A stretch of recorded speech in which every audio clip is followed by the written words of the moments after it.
Hey everyone, we are Nerd Cult Online, and we are back this time to share our review of the Umbrella Academy board game from Mantic Games.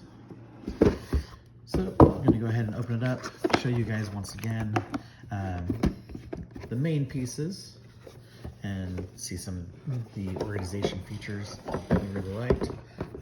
This is our board right here, basically in the center right here. This is going to be where your enemy is going to be, and then we basically have our locations and things like that. All right, now the models, as I mentioned before, are great. They look exactly like the characters from the comic book, which appearance-wise, I think they actually look a lot better than they do in the Netflix TV series. Now, one thing I really like is how Mantic has actually done the storage for this. So you have the clear places for all the different cards. You have different size token sets for each of the tokens. So they did a great job with that. And even spot for the dice. So nothing's really loose or really floating around. It's much more organized, much more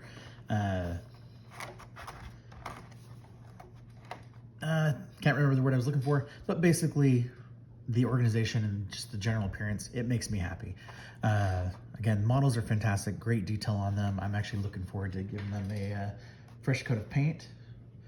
But as far as the actual gameplay itself, on one hand, it's kind of simple because basically the whole object of the game is you're attacking the different enemies and you're getting different ability cards. And so each game is going to feel different as far as which abilities and actions that you have at your disposal at different times. And you're going to have,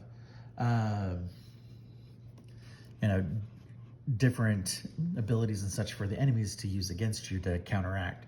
And so, it definitely gives a more unique feel every time you play. We definitely played a couple times, and none of the times felt exactly the same. But the gameplay is pretty simplified because basically your main actions are essentially using an attack to try to counteract the opponent's attack and basically overpower it, or you more or less heal yourself, or essentially take the hit. And that's pretty much it. But overall, for such a simple game, I felt that it did capture the look and feel of the comic book very well.